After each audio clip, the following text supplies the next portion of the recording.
अब chapter number 9 में आएंगे बेटा। तो चैप्टर नंबर 9 में हमारे पास दो टॉपिक्स हैं जो दिए हुए नजर आ रहे हैं। एक तो अल्कोहल्स का टॉपिक है और दूसरा एल्डिहाइड और कीटोन का टॉपिक है।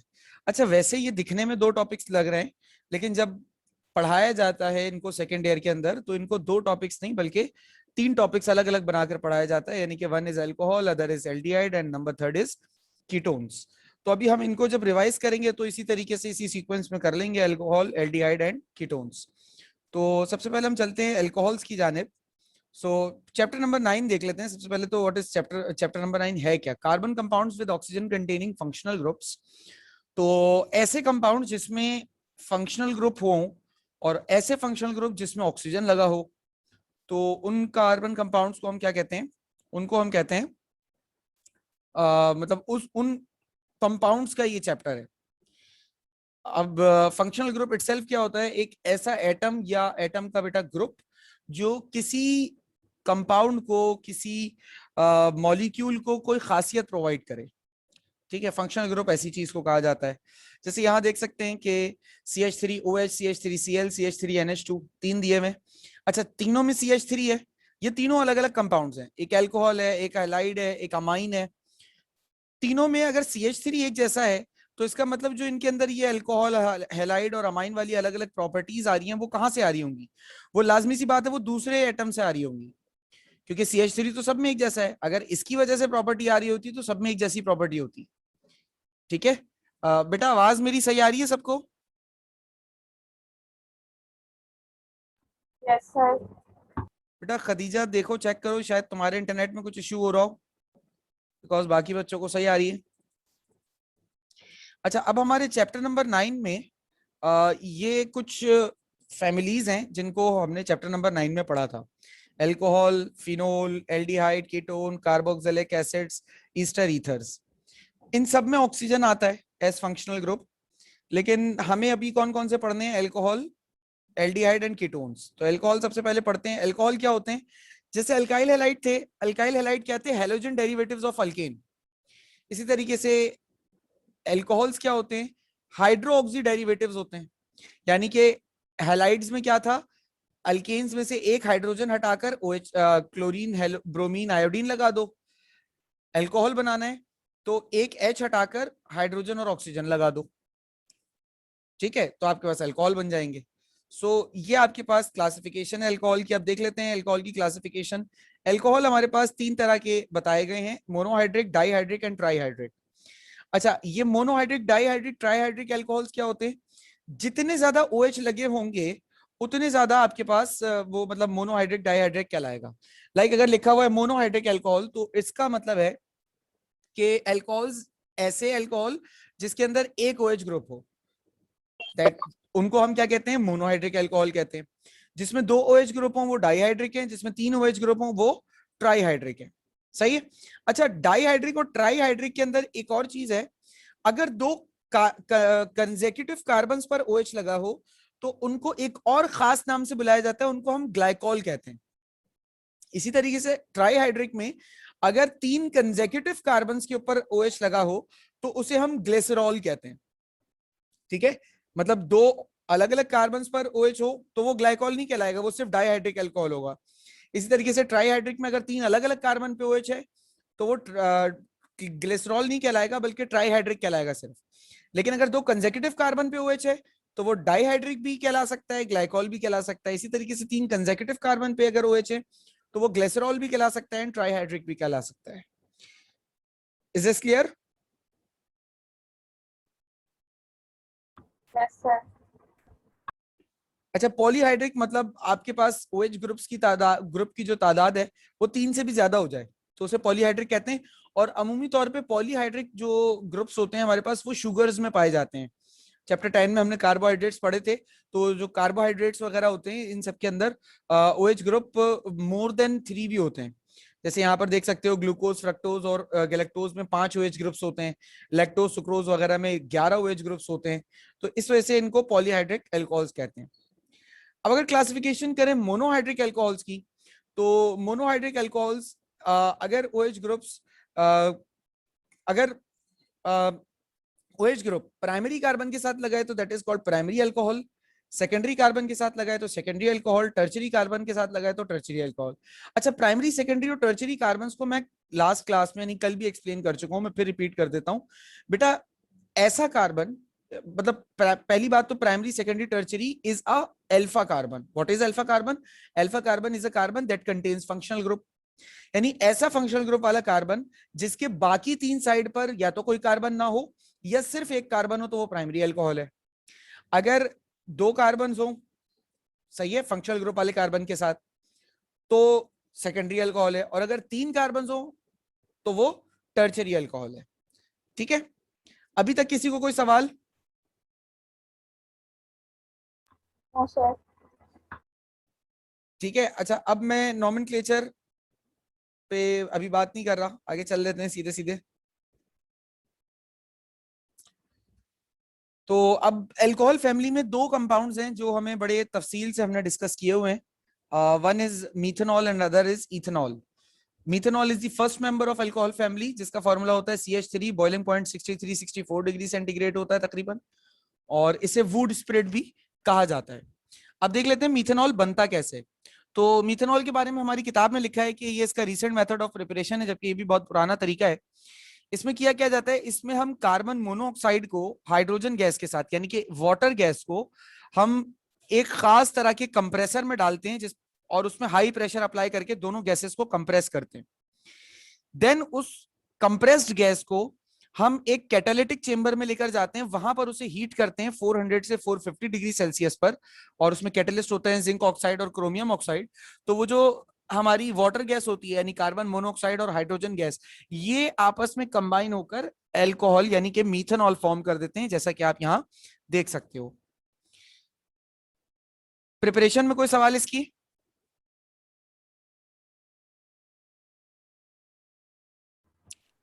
बेटा सर। प्रिपरेशन में कोई सवाल? ओके, रिएक्शंस पर आ जाइए। तो ऑक्सीडेशन ऑफ मिथेनॉल, तो अगर मिथेनॉल की ऑक्सीडेशन कराई जाए, यानी कि CH3OH की, तो एक बात हमेशा याद रखना बेटा, किसी भी अल्कोहल की जब आप ऑक्सीडेशन कराते हैं तो एल्डिहाइड बनता है, और जब एल्डिहाइड की ऑक्सीडेशन कराते हैं तो कार्बोक्सिलिक एसिड बनता है। तो अगर आप मीथेनॉल की ऑक्सीडेशन कराओगे, मीथेनॉल में चूंकि एक कार्बन होता है, तो एल्डिहाइड बनेगा। कौन सा एल्डिहाइड बनेगा बेटा? जिसमें एक कार्बन होता हो। तो एक कार्बन वाला एल्डिहाइड फॉर्मल्डिहाइड होता है।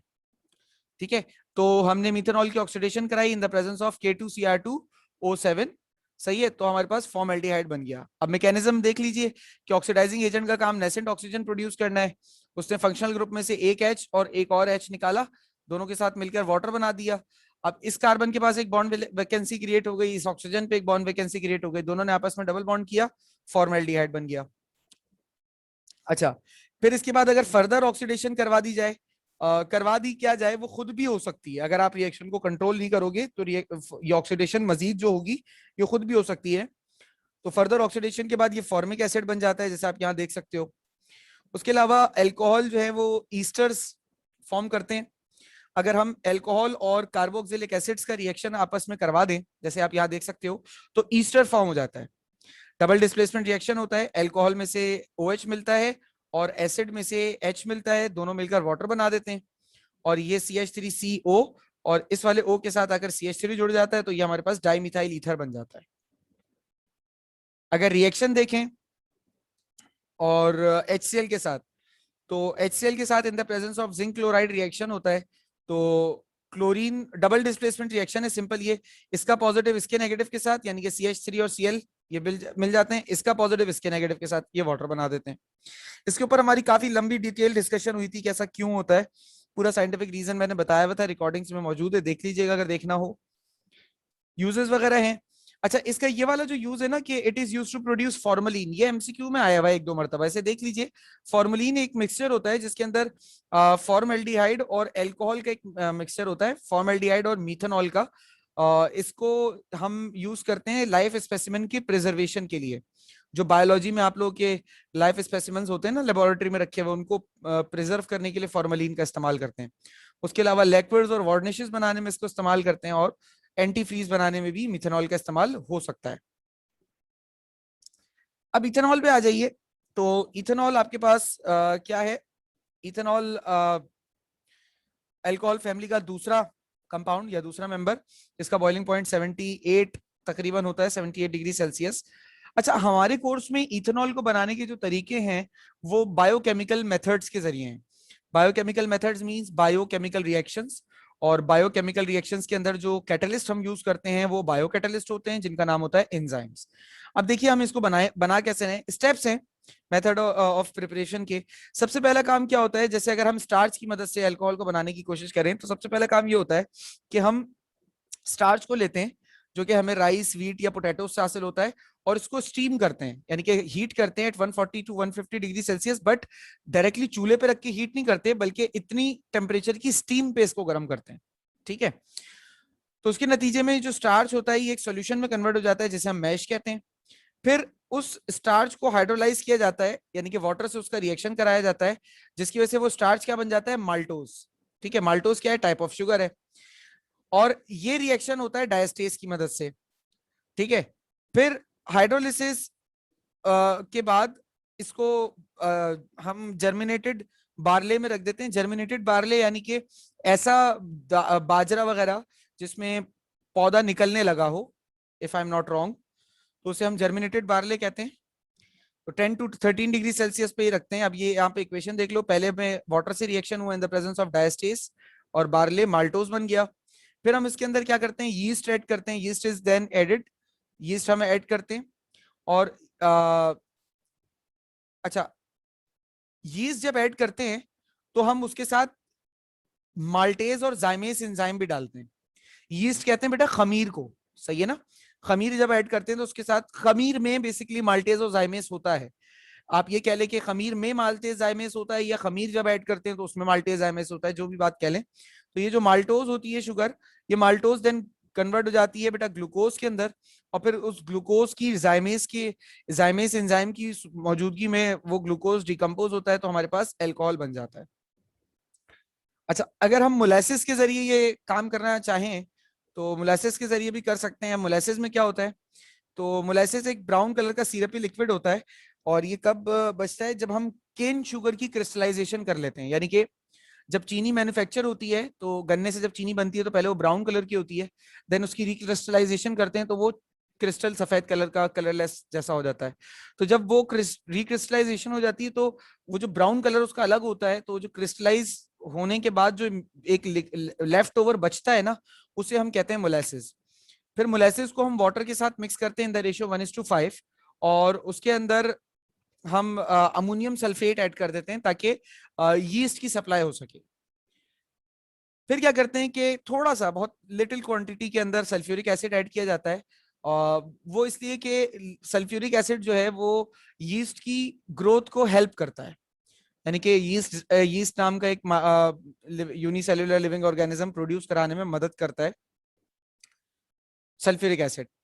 अब जो उसके, अब इन सारी चीजों को मिक्स करने के बाद जो आपका रिजल्टिंग सॉल्यूशन होता है उसको आप एक टैंक में ले लेते हो, और 30 डिग्री सेंटीग्रेड पे 2-3 दिन के लिए उस टैंक में उस मिक्सचर को छोड़ देते हो। अब इन दिनों के दौरान क्या होता है, सक्रेज एंजाइम, जो सक्रेज और जाइमेस होते हैं यीस्ट के अंदर, वो कन्वर्जन करा देते हैं इथाइल अल्कोहल में। अब वो जो मोलेसिस आपके पास बचता है वो क्या होता है, बेसिकली सुक्रोज होता है। तो वो सुक्रोज जो है वो सक्रेज की सूरत प्रेजेंस में ग्लूकोज और फ्रक्टोज में टूटता है। देन आप उस ग्लूकोज फ्रक्टोज को जाइमेस की सूरत में प्रेजेंस में तोड़ते हो, तो वो अल्कोहल बन जाता है। टाइप्स ऑफ इथाइल अल्कोहल की अगर बात करें तो रेक्टिफाइड स्पिरिट होता है हमारे पास 92 से 95% कॉन्सेंट्रेटेड। एब्सोल्यूट अल्कोहल होता है तकरीबन 100% प्योर अल्कोहल होता है ये। और डीनेचर्ड अल्कोहल होता है, यानी कि अल्कोहल इस्तेमाल के बाद उसको खराब कर दिया जाता है, इंडस्ट्रीज का ये रूल होता है। तो उसके अंदर क्या क्या होता है, इथाइल अल्कोहल होता है, इथेनॉल होता है, वाटर होता है तकरीबन 11%, और 4% मीथेनॉल होता है। रिएक्शंस की बात करें तो इसके रिएक्शन निस्बतन आपको मीथेनॉल के मुकाबले में थोड़े ज्यादा मिलेंगे। पहली बात तो ऑक्सीडेशन ऑफ अल्कोहल, जैसा कि अभी थोड़ी देर पहले बताया था कि जब भी अल्कोहल की ऑक्सीडेशन कराओगे फॉर्म एल्डिहाइड बनेगा। तो यहाँ पर आपके पास 2 कार्बन वाला अल्कोहल है, तो जब इसकी ऑक्सीडेशन कराओगे तो एल्डिहाइड भी 2 कार्बन वाला बनेगा। जैसे यहाँ देख सकते हो कि ये इथेनॉल है, तो यहाँ पे एसिड एल्डिहाइड बन रहा है। ये इसका मैकेनिज्म बिल्कुल वैसा ही है जैसा कि आपके पिछले उसमें था मीथेनॉल में। अच्छा, इसमें एक चीज है कि अगर आप प्राइमरी अल्कोहल लेते हैं तो एसिड एल्डिहाइड बनेगा, और अगर आप सेकेंडरी अल्कोहल लेते हैं तो कीटोन बनेगा, यानी ऑक्सीडेशन के बाद वो कीटोन बन जाएगा, वो एल्डिहाइड नहीं बनेगा, ठीक है ना। तो इस चीज को जरा सा देख लीजिएगा। लेकिन टर्चरी अल्कोहल की ऑक्सीडेशन नहीं होती, क्योंकि टर्चरी अल्कोहल में अल्फा हाइड्रोजन नहीं होती, और यहाँ पे रिमूवल के लिए अल्फा हाइड्रोजन भी चाहिए होती है। एक हाइड्रोजन फंक्शनल ग्रुप में से निकलता है, एक हाइड्रोजन अल्फा कार्बन से निकलता है। तो अल्फा हाइड्रोजन ही नहीं होगा तो ऑक्सीडेशन भी नहीं होगी। प्राइमरी और सेकेंडरी की ही होती है सिर्फ, याद रखिएगा। रिएक्शन विद सोडियम, अगर हम अल्कोहल का रिएक्शन सोडियम के साथ कराएं तो सोडियम क्या करेगा, इधर से OH में से H को हटाकर खुद उसकी जगह लग जाएगा, ये बन जाएगा सोडियम ईथॉक्साइड, और हाइड्रोजन गैस रिलीज हो जाएगी। स्टेरिफिकेशन, वही बात है, अल्कोहल और कार्बोक्सिलिक एसिड का रिएक्शन होगा तो ईस्टर बनेगा। इथेरिफिकेशन में क्या है, दो अल्कोहल के मॉलिक्यूल आपस में एक दूसरे से रिएक्ट कर जाएं, ठीक है, तो हमारे पास ईथर फॉर्म हो जाता है। जैसे कि यहाँ पे देख सकते हो मैकेनिज्म, एक अल्कोहल में से H और एक अल्कोहल में से OH निकलता है तो वाटर बनता है। बाद में ये C2H5O और ये C2H5 ये आपस में जुड़ के C2H5O C2H5 बना देते हैं। डिहाइड्रोजनेशन, डिहाइड्रोजनेशन यानी वही हाइड्रोजन हटाना है। अच्छा, ऑक्सीडेशन में हाइड्रोजन रिमूव हो रहा है, डिहाइड्रोजनेशन में भी हाइड्रोजन रिमूव हो रहा है, मैकेनिज्म अलग अलग है। ऑक्सीडेशन के अंदर हम ऑक्सीडाइजिंग एजेंट का इस्तेमाल करते हैं, और डिहाइड्रोजनेशन में हम कैटालिटिकल डिहाइड्रोजनेशन कराते हैं, सिर्फ हाइड्रोजन रिमूव करते हैं। यहाँ पर हम अगर कॉपर और निकल की प्रेजेंस में 180 डिग्री सेंटीग्रेड पे अल्कोहल को हीट करते हैं, इथेनॉल को, तो ये इस तरीके से हाइड्रोजन रिमूव कर देता है, और हमारे पास ये क्या बन जाता है, एसिटाल्डिहाइड बन जाता है। डिहाइड्रेशन, अगर अल्कोहल की डिहाइड्रेशन करा दी जाए तो इथीन बन जाता है, बीटा एलिमिनेशन चैप्टर नंबर 8 में भी पढ़ा था। फिर आ जाइए reaction with HCl, SOCl2, PCl3 and PCl5। बेटा ये तो आपके पास अल्काइल हैलाइड बना लेगा, इनमें से किसी के साथ भी अल्कोहल का रिएक्शन कराओगे अल्काइल हैलाइड बनेगा, सही है। और ये सबके सब अल्काइल क्लोराइड्स ही बनाएंगे इत्तेफाक से, ठीक है। यहाँ पे देख सकते हैं अलग अलग रिएक्शन कंडीशंस है, इक्वेशन सबकी लिखी हुई है। कोई सवाल है अल्कोहल में?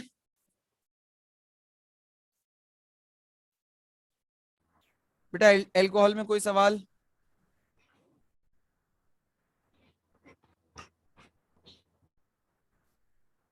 आवाज आ रही नो है? सर।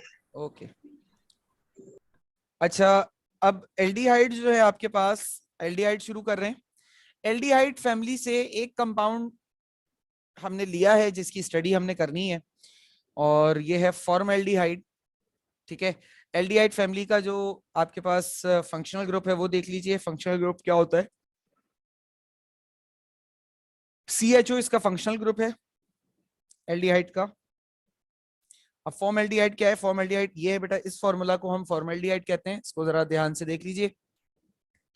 अब प्रिपरेशन देखिए किस तरीके से हो रही है, फ्रॉम मिथेनॉल, और वही है जैसे ही हम अल्कोहल की ऑक्सीडेशन करते हैं एल्डिहाइड बनता है या कीटोन बनता है। जब हम एल्डिहाइड की ऑक्सीडेशन करते हैं तो कार्बोक्सिलिक एसिड बनता है। यहाँ पर देख लो, हमने मिथेनॉल की, सॉरी, बनाया है इसको, एल्डिहाइड को बनाने प्रिपरेशन है ये, अभी ऑक्सीडेशन कराई मिथेनॉल की, जो अभी पिछले स्टेप में रिएक्शन था मिथेनॉल का, इस स्टेप में वो प्रिपरेशन है फॉर्मल्डिहाइड की, सही है। मिथेनॉल का ऑक्सीडेशन कराई, फॉर्मल्डिहाइड बन गया, पिछले स्टेप में देख चुके हैं, आगे चलते हैं। इसी तरीके से अगर मैं मिथेनॉल की डिहाइड्रोजनेशन करा दूं उसी तरीके से जैसे पिछले स्टेप में की है, तो हमारे पास मिथेनॉल बन जाता है। एक और तरीका क्या होता है कि हम मिथेनॉल बन जाता है, सॉरी, और ड्राई डिस्टिलेशन अगर हम करा दें कैल्शियम फॉर्मेट की, ये कंपाउंड है calcium formate SeOO2 twice Ca, इसको अगर हम हीट कर दें, डिस्टिलेशन करा दें, तो कैल्शियम कार्बोनेट डिकम्पोज होकर अलग होता है और फॉर्मल्डिहाइड बनता है, ये जैसा आप देख सकते हो। प्रिपरेशन की बात, इसके रिएक्शंस की बात करें तो इसके रिएक्शंस बहुत ज्यादा डिटेल्ड रिएक्शंस हैं और बहुत ज्यादा रिएक्शंस हैं। चैप्टर 9 में अगर सबसे ज्यादा किसी फैमिली के या कंपाउंड के रिएक्शंस हैं तो वो फॉर्मल्डिहाइड है, और एल्डिहाइड की रिएक्टिविटी कीटोन्स के मुकाबले में बहुत ज्यादा होती है, and it is because of polarity, pi bond and lone pair of electrons available, planar structure, steric hindrance नहीं होती। ये चार वजूहत हैं कि जिसकी वजह से एल्डिहाइड्स की जो है वो reactivity as compare to ketone ज्यादा होती है। कीटोन इतने ज्यादा रिएक्टिव नहीं होते, एल्डिहाइड ज्यादा रिएक्टिव होते हैं। बहुत सारे जगह पर मैंने देखा है लोग अक्सर सवाल पूछते हैं कि why aldehydes are more reactive than ketones, तो यही रीजंस हैं। कीटोन्स में ये वाली चीज, इन फैक्टर्स की कमी होती है। ये फैक्टर्स एल्डिहाइड में एज कम्पेयर टू कीटोन जरा ज्यादा होते हैं, तो दैट्स वाई इसलिए एल्डिहाइड ज्यादा रिएक्टिव होते हैं एज कम्पेयर टू कीटोन। अब पोलैरिटी देख लीजिए, पोलैरिटी कहां से आएगी? कार्बन और हाइड्रोजन के दरमियान इलेक्ट्रोनेगेटिविटी डिफरेंस क्रिएट होगा, कार्बन ऑक्सीजन के दरमियान इलेक्ट्रोनेगेटिविटी डिफरेंस होगा, इस वजह से पोलैरिटी होगी। पाई बॉन्ड कार्बन ऑक्सीजन के बीच में, loan pair of electron oxygen पर है, और प्लेनर लीनियर स्ट्रक्चर होता है ये प्रॉपर्ली, अगर हम इसका एमओटी देखें। कीटोन्स के अंदर क्या होता है? कीटोन्स के अंदर पोलैरिटी होती है बट एल्डिहाइड से कम होती है। पाई बॉन्ड कीटोन्स में भी होते हैं, loan pair of electron ketones में भी होते हैं, प्लेनर स्ट्रक्चर कीटोन्स का नहीं होता।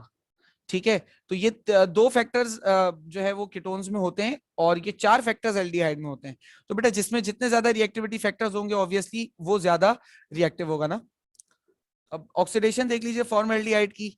अल्कोहल की ऑक्सीडेशन कराओगे एल्डिहाइड कीटोन बनेगा, एल्डिहाइड की ऑक्सीडेशन कराओगे तो आपके पास कार्बोक्सिलिक एसिड बनेगा, जैसे कि यहाँ देख सकते हो। एल्डिहाइड की ऑक्सीडेशन कराई, फॉर्मिक एसिड बन गया। रिडक्शन कराओ एल्डिहाइड की, रिडक्शन का मतलब देखो ऑक्सीडेशन से एल्डिहाइड की ऑक्सीडेशन से फॉर्मिक एसिड बनता है, ठीक है। अल्कोहल की ऑक्सीडेशन से एल्डिहाइड बनता है। तो जब आप एल्डिहाइड की रिडक्शन कराओगे तो आप उल्टा जाओगे ना, एल्कोहल से ऑक्सीडेशन करा रहे हो, फॉर्मल्डिहाइड बन रहा है मिथेनॉल से, मिथेनॉल की ऑक्सीडेशन कराई, मिथेनॉल बना। जब मिथेनॉल की रिडक्शन कराओगे तो वो वापस मिथेनॉल बना देगा, यानी कि रिवर्स हो जाएगा स्टेप। देख लो यहाँ पे रिवर्स हो रहा है स्टेप। एक एच जो है वो इस कार्बन पे ऐड होगा, एक एच इस ओ पे ऐड होगा, तो नतीजतन आपके पास मिथेनॉल बन जाएगा। इसके बाद आ जाइए केनीजारोज रिएक्शन पे, ठीक है। अब केनीजारोज रिएक्शन क्या होता है? केनीजारो रिएक्शन एक ऐसा रिएक्शन होता है जिसके अंदर मॉलिक्यूल जो है वो सेल्फ ऑक्सीडेशन और सेल्फ रिडक्शन का अमल करता है, ठीक है। अब जब सेल्फ ऑक्सीडेशन और सेल्फ रिडक्शन हो रही होती है तो क्या होता है कि एक ऑक्सीडेशन, एक एल्डिहाइड का मॉलिक्यूल ऑक्सीडाइज होगा तो फॉर्मिक एसिड बन जाएगा। अच्छा, ये एग्जैक्टली फॉर्मिक एसिड नहीं बनता, क्या होता है मैं अभी बताता हूं थोड़ी देर में। और जो मॉलिक्यूल रिड्यूस होगा, ऑब्वियसली अभी हमने ऊपर पढ़ा कि एल्डिहाइड की रिडक्शन कराते हैं तो अल्कोहल बनता है, तो ये तो अल्कोहल बन गया। लेकिन ये जो मॉलिक्यूल ऑक्सीडाइज हो रहा होता है ना, ये एग्जैक्टली कार्बोक्सिलिक एसिड नहीं बनाता, बल्कि ये कार्बोक्सिलिक सॉल्ट बना देता है। यानी कि ये HCOOH मैंने लिखा हुआ है, ये HCOONA बनता है, सोडियम फॉर्मेट बनता है बेसिकली, बजाय सोडियम एसिटेट बनने के, सॉरी फॉर्मिक एसिड बनने के ये सोडियम फॉर्मेट बन जाता है, ठीक है ना। तो अब चूंकि सोडियम फॉर्मेट बन रहा है तो that will also be leading to carboxylic group, तो हम उसको कार्बोक्सिलिक कंसीडर करते हैं, होता है वो कार्बोक्सिलिक, लेकिन कार्बोक्सिलिक एसिड नहीं होता वो, ठीक है ना।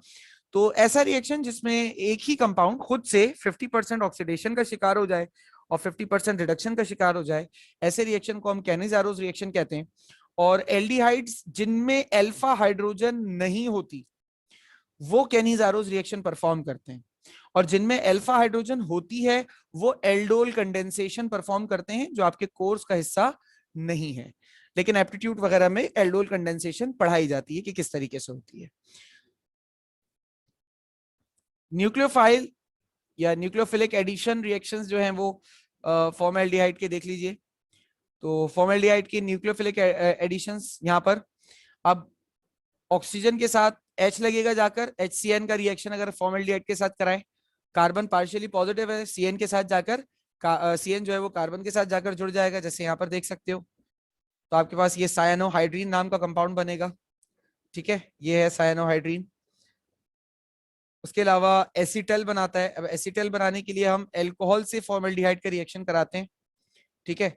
तो O के साथ जो है वो C2H5 जाकर जुड़ता है, और OH एक बल्कि सॉरी, ये जो C2H5 के मॉलिक्यूल है ये दो मॉलिक्यूल्स रिएक्ट करते हैं, ठीक है। किस तरीके से दो मॉलिक्यूल्स रिएक्ट करते हैं? एक मॉलिक्यूल में से H निकलता है और एक में से OH निकलता है, ये दोनों मिलकर आपके पास क्या बना लेते हैं? वाटर बना देते हैं, अलग हो गई। अब जब वाटर अलग हो गया तो एक बचा हुआ है आपके पास C2H5O, और एक बचा हुआ है सिर्फ C2H5। अब जो सिर्फ C2H5 बचा हुआ है वो जाकर यहाँ पे O के साथ लग गया, और जो OC2H5 बचा है वो जाके इस कार्बन के साथ लग गया। OC2H5 is partially negative and C2H5 is partially positive, तो वो ऑक्सीजन के साथ लगा, ये नेगेटिव ऑक्सीजन इसके साथ लग गया। तो इस कंपाउंड को हम कहते हैं एसिटल, ठीक है। हाइड्रोक्साइल अमाइन या ऑक्साइम बनता है, ऑक्साइम किसे कहते हैं, जिसमें हम फॉर्मल्डिहाइड का रिएक्शन अमोनियम हाइड्रोक्साइड के साथ करा दें, ठीक है। हाँ, हाइड्रोक्साइल अमाइन के साथ करा दें, सॉरी अमोनियम हाइड्रोक्साइड बोल दिया मैंने। तो हाइड्रोक्साइल अमाइन के साथ इसका मैंने रिएक्शन कराया, तो ये रहा NH2 और OH। अब इसमें भी यही होता है कि आपके पास ये एक अलग तरह से इसके साथ जुड़ता है। क्या होता है कि इसमें से H निकलता है, NH2 में से एक H निकल के इस O के साथ लग जाता है, और यहाँ पे क्या बचा है, NHOH। ये NHOH जाके इस कार्बन के साथ जुड़ता है, लेकिन ये एक अनस्टेबल एडक्ट होता है। ये फर्दर हीट होकर क्या होता है कि इस N में से, मतलब जो एक H यहाँ पे लगा हुआ है, ये N और इस कार्बन के साथ लगा हुआ OH, ये आपस में हीट होकर जब मिलते हैं तो वाटर बना देते हैं। तो आपके पास आखिर में अल्टीमेटली क्या रह जाता है, अल्टीमेटली आपके पास ये स्ट्रक्चर रह जाता है। इसको कहते हैं ऑक्साइम। ये कभी भी इस स्टेज पर रुकता नहीं है रिएक्शन, ठीक है। कोई सवाल अभी तक? No, sir. अच्छा, रिएक्शन विद फिनाइल हाइड्रोजीनी। तो फिनाइल हाइड्रोजीन किसे कहते हैं बेटा, ये है NH2NH और फिनाइल का मॉलिक्यूल C6H5। फिनाइल हाइड्रोजीन का रिएक्शन जब फॉर्मल्डिहाइड के साथ कराते हैं तो बिल्कुल वैसे ही मैकेनिज्म जैसा भी यहाँ पर हाइड्रोक्साइल अमाइन के साथ हुआ था, बिल्कुल वैसे ही मैकेनिज्म से रिएक्शन होता है और उसी तरह का कंपाउंड बनता है। जैसे देख सकते हो, पहले इस NH2 में से एक H निकल के OH O के साथ लगता है और पूरा मॉलिक्यूल जाकर इस कार्बन के साथ लग जाता है। फिर ये OH और इस नाइट्रोजन का एक H, ये मिलकर दोबारा से अनस्टेबल होते हैं, वाटर बनाते हैं, और ये आपके पास फिनाइल हाइड्रोजीन बन जाता है। अच्छा, टॉलिंस रिएजेंट के साथ अगर रिएक्शन करा दिया जाए फॉर्मल्डिहाइड का, तो आपके पास सिल्वर जो है वो रिड्यूस हो जाता है। ये टॉलिंस टेस्ट जो है वो बेसिकली इस्तेमाल होता है कीटोन और एल्डिहाइड की डिस्टिंग्विशिंग के लिए भी, ठीक है ना।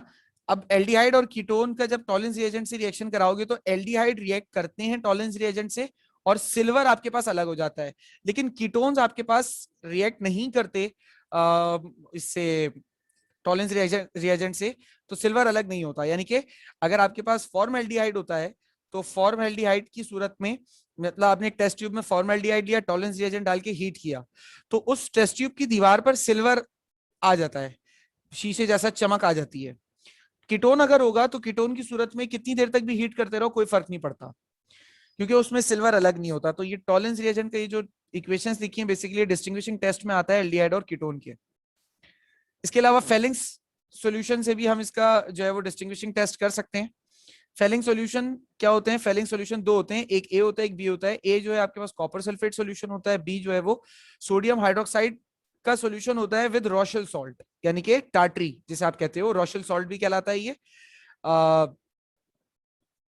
अब इन दोनों का जब आपस में रिएक्शन होता है, मतलब इन दोनों को मिक्स करके फॉर्मेल्डिहाइड के साथ डालकर हीट किया जाता है, तो आपके पास क्यूपिरस ऑक्साइड प्रोड्यूस होता है जिसकी रेड कलर की पीपीटी होती है। तो यानी कि वो जो ब्लू कलर का सॉल्यूशन होता है कॉपर सल्फेट का, वो कॉपर सल्फेट का जो कलर ब्लू कलर का होता है एल्डिहाइड में डालने के बाद वो चेंज हो जाता है डार्क रेड कलर में।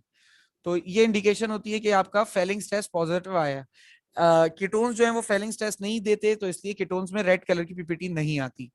ये डिफरेंस, दोनों डिस्टिंग्विशिंग टेस्ट हैं, टॉलेंस टेस्ट और फेलिंग्स टेस्ट, एल्डिहाइड और कीटोन के। उसके अलावा मेटाफॉर्मेल्डिहाइड जिसे हम ट्राईऑक्सेन भी कहते हैं, अगर ये हाई प्रेशर और हाई प्रेशर पे हीट किया जाए in the presence of sulphuric acid formaldehyde को, तो ये मेटाफॉर्मेल्डिहाइड बना लेता है, इस तरह का एक साइक्लिक स्ट्रक्चर, एक साइक्लिक कंपाउंड बना लेता है। इसे हम कहते हैं मेटाफॉर्मेल्डिहाइड। यहां तक बात समझ में आ गई सबको?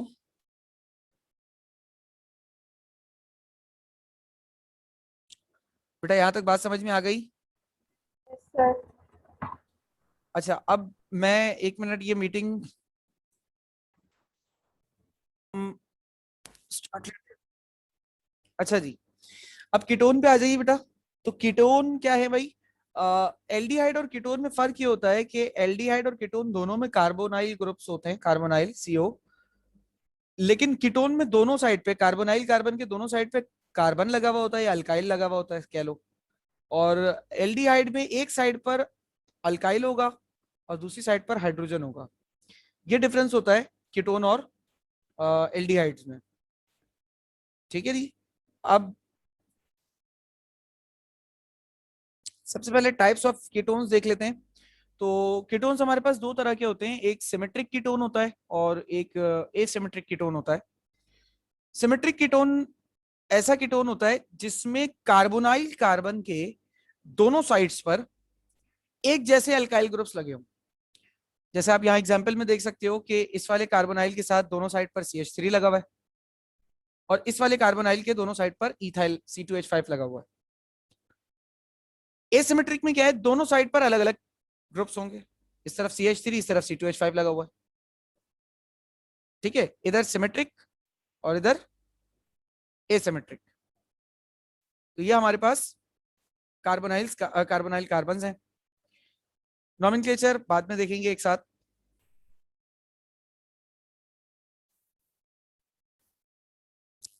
एसीटोन, तो कीटोन का जो मेंबर हमने डिटेल में डिस्कस करना है हमारे कोर्स में जो है वो है एसीटोन। तो एसीटोन किसे कहते हैं, CH3COCH3, इसको हम एसीटोन कहते हैं और बड़ी अच्छी सी खुशबू होती है इसकी। 56 डिग्री सेंटीग्रेड पे बॉईल हो जाता है और एसीटोन इसका कमर्शियल नेम है, यानी कि इंडस्ट्रीज वगैरह में जो नेम इस्तेमाल होता है वो एसीटोन है। वैसे इसका नाम डाइमिथाइल कीटोन भी होता है, प्रोपानोन भी कहते हैं इसको IUPAC में। अब देख लेते हैं प्रिपरेशन। सबसे पहले ऑक्सीडेशन ऑफ आइसोप्रोपाइल अल्कोहल। अगर आप, चूंकि मैंने बताया था कि अल्कोहल की ऑक्सीडेशन कराते हैं तो एल्डिहाइड और कीटोन बनता है।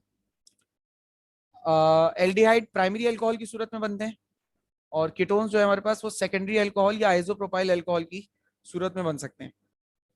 जैसे यहाँ पे आप देख लो, हमने एक आइसोप्रोपाइल अल्कोहल लिया।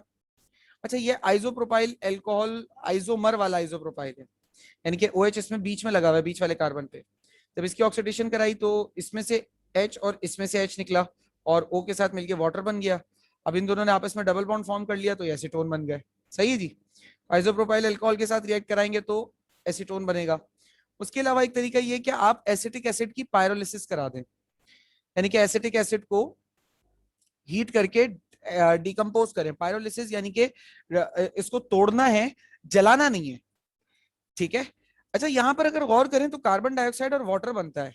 अक्सर लोग ये कह देते हैं कि हम एसिटिक एसिड को कंबस्ट कर रहे हैं यहाँ पे कार्बन डाइऑक्साइड और वाटर देख के। ऐसा नहीं होता कि इसको हम यहाँ पे कार्बन डाइऑक्साइड और वाटर देखकर इसको हम ये बोल दें कि यहाँ पे कंबस्टन हो रही है। कंबस्टन जो है वो बहुत ही अलग चीज है और कंबस्टन होने पर भी कार्बन डाइऑक्साइड और वाटर बनता है, लेकिन यहाँ पर कंबस्टन नहीं हो रही है बल्कि पायरोलिसिस हो रही है, यानी कि मॉलिक्यूल को तोड़ा जा रहा है हीट देकर। ठीक है, तो ये आपके पास तरीका है, दो एसिटिक एसिड के मॉलिक्यूल्स को हीट करके आपने एसिटिक एनहाइड्राइड बनाया, फिर एसिटिक एनहाइड्राइड जो है वो आपके पास आपस में ये डबल बॉन्ड फॉर्म करके कार्बन डाइऑक्साइड की सूरत में अलग हो जाएगा और एसिटिक एसिड एसीटोन बन जाएगा। लेकिन ये फर्दर हीट करने पर होता है ऐसा। अगर आप हीट नहीं करें उसको, वहां पे हीटिंग उसकी रोक दें तो ऐसा नहीं होता। अच्छा, अब एक और तरीका क्या है कि by dry distillation of calcium acetate. अच्छा, अभी अगर आप गौर करें तो ये तरीका और भी आया था, dry distillation of calcium formate हमने कराया था तो फॉर्मिक एसिड फॉर्मल्डिहाइड बना था। अगर हम कैल्शियम एसिटेट ले लेते हैं तो हमारे पास ये एसीटोन बन जाएगा। ठीक है, तो dry distillation of calcium acetate, इसको हमने हीट किया तो कैल्शियम कार्बोनेट बन गया और एसिटिक एसिड बना। अच्छा, अब यहाँ देखिए किस तरीके से हो रहा है। ये रहा हमारे पास कैल्शियम एसिटेट। जब आपने इसको हीट किया तो ये CaCO3 अलग हो जाता है, Ca और ये O, तीनों O और ये C मिलके CaCO3 अलग हो जाते हैं एंड एसीटोन आपके पास अल्टीमेटली लेफ्ट ओवर जो होता है वो एसीटोन होता है। रिएक्शंस की अगर बात करें कि एसीटोन के रिएक्शंस क्या होते हैं, तो थोड़ी देर पहले भी बताया कि एल्डिहाइड जो है वो ज्यादा रिएक्टिव होते हैं as compare to ketones. Ketones कम रिएक्टिव है और कम रिएक्टिव होने की वजह से ये है कि एल्डिहाइड ज्यादा रिएक्टिव 4 फैक्टर्स की वजह से है और कीटोन भी रिएक्टिव होते हैं बट कम रिएक्टिव इस वजह से because they have only 2 factors in them, so that's why ketones are less reactive as compare to acetone, ketone aldehyde, sorry. ठीक है, तो एल्डिहाइड की अगर रिडक्शन कराएं, भाई देखो सॉरी, एल्डिहाइड की रिडक्शन कराते हैं तो क्या होता है, अल्कोहल बनता है और अल्कोहल की ऑक्सीडेशन कराते हैं तो एल्डिहाइड बनता है। अब चूंकि अल्कोहल की कुछ खास तरह के अल्कोहल की ऑक्सीडेशन कराने पे कीटोन भी बनता है, तो जब हम कीटोन की रिडक्शन कराएंगे यानी कि उल्टा चलेंगे तो क्या बनेगा, अल्कोहल बनेगा। जैसे यहां देख सकते हो, एसीटोन लिया, इसकी ऑक्सीडेशन की जगह रिडक्शन करा दी, तो जो एच पहले आपने अल्कोहल में से निकाले थे वो वापस आके लग जाएंगे, और ये क्या बन जाएगा, आइसोप्रोपाइल अल्कोहल। मैकेनिज्म बिल्कुल वही है। ऑक्सीडेशन की बात करें तो ऑक्सीडेशन एसीटोन की मुश्किल से होती है, ठीक है ना, क्योंकि COH बॉन्ड नहीं होता, यानी कि एल्डिहाइड में ऑक्सीडेशन आसानी से हो जाती है because they have COH bond, and ketones do not oxidise easily because they don't have COH bond. इनके अंदर क्या होता है, इनके अंदर CO बॉन्ड तो है लेकिन दूसरी तरफ H की जगह क्या लगा हुआ है, अल्काइल लगा हुआ है। तो चूंकि पोलैरिटी डिफरेंस बहुत कम हो जाता है यहाँ पर, तो ऑक्सीडेशन जरा सी मुश्किल हो जाती है।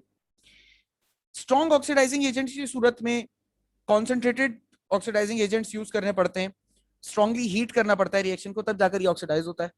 जैसे यहाँ देख सकते हो कि एसीटोन का रिएक्शन हमने पोटेशियम क्रोमेट से, डाइक्रोमेट से कराया in the presence of sulphuric acid. Potassium dichromate हमेशा सल्फ्यूरिक एसिड में ही रिएक्शन करता है, याद रखना। तो आपके पास ये बन गया ऑक्सीडाइज होकर फर्दर, ये क्या बन गया आपके पास, कार्बोक्सिलिक एसिड बन गया। जैसा एल्डिहाइड ऑक्सीडाइज होकर क्या बनता है, कार्बोक्सिलिक एसिड, वैसे ही कीटोन भी ऑक्सीडाइज होकर कार्बोक्सिलिक एसिड ही बनता है। जैसे यहाँ देख सकते हो CH3COOH क्या बनाई है, एसिटिक एसिड, इसे हम विनेगर भी कहते हैं, ठीक है। हेलोफॉर्म रिएक्शन, हेलोफॉर्म या आयोडोफॉर्म की प्रिपरेशन तो प्रैक्टिकल्स में भी आप लोग करते हैं, बिल्कुल वैसे ही है कि हम एसीटोन लेते हैं, उसके साथ सोडियम कार्बोनेट का एक्वा सॉल्यूशन मिक्स करते हैं और आयोडीन डालकर हीट करते हैं उसको 2 से 3 मिनट तक। तो हमारे पास एक कंपाउंड बनता है CH3 इसे हम कहते हैं आयोडोफॉर्म। ये येलो कलर का एक सॉलिड होता है, ठीक है। CH3 आयोडोफॉर्म है, CHCl3 जो है वो क्लोरोफॉर्म, इस तरीके की चीजें। तो ये येलो कलर का सॉलिड होता है, एंड ये आपके पास CH3COONA यानी कि सोडियम क्या बन रहा है, sodium acetate, sodium iodide, carbon dioxide and iodoform. Chloroform colourless liquid होता है, और ब्रोमोफॉर्म जो है वो ब्राउन लिक्विड होता है, आयोडोफॉर्म येलो कलर का सॉलिड होता है, ठीक है ना। और अच्छा अब देखो, हेलोफॉर्म रिएक्शन कौन करते हैं, those carbonyl compound which contains 3 alpha hydrogen undergo haloform, यानी कि ऐसा कार्बोनाइल जिसके अंदर 3 अल्फा हाइड्रोजन हो। जैसे यहां देखो, ये CO तो आपके पास फंक्शनल ग्रुप वाला कंसीडर होता है ना, तो इसके 2 अल्फा कार्बन है, एक ये अल्फा कार्बन है, एक ये अल्फा कार्बन है, और दोनों के साथ 3-3 हाइड्रोजन लगे हुए हैं, तो ये आयोडोफॉर्म रिएक्शन कर सकता है, जैसे यहाँ पे देख सकते हो। अब इसकी अगर मिसाल लो तो इसमें ये कार्बोनाइल फंक्शनल ग्रुप है, इसके साथ 2 अल्फा कार्बन है, एक ये, इन दोनों में से कोई भी आयोडोफॉर्म रिएक्शन नहीं करेगा। क्यों, क्योंकि दोनों के साथ 2-2 हाइड्रोजन लगे हुए, 3 हाइड्रोजन नहीं है, और ये 3 हाइड्रोजन के बगैर रिएक्शन नहीं करता। कुछ बात समझ में आ गई? Yes, sir.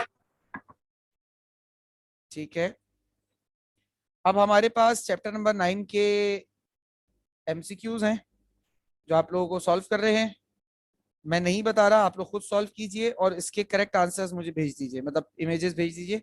तकरीबन 100 से भी ऊपर MCQs हैं, 106 MCQs दिए हुए हैं इस चैप्टर से मैंने, अच्छे खासे हैं। हो सकता है कुछ एक आध रिड्यूस कोर्स वाले भी डल गए हो इसके अंदर गलती से, तो देख लीजिएगा, लेकिन इसको सॉल्व कर लीजिएगा। अच्छा, कोई अगर रिड्यूस कोर्स वाला भी आ गया हो ना तो उसे भी सॉल्व कर लीजिएगा, सही है।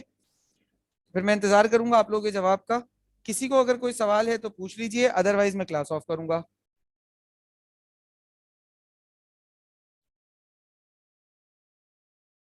बेटा कोई सवाल? No, sir. चलें फिर बाकी बात नेक्स्ट क्लास में करेंगे, तब तक के लिए अल्लाह हाफिज। नेक्स्ट क्लास का टाइम बता दूंगा, कल कोई क्लास नहीं है शायद, ठीक है। इन्फॉर्म करूंगा, ग्रुप पे अपडेटेड रहिएगा। अल्लाह हाफिज।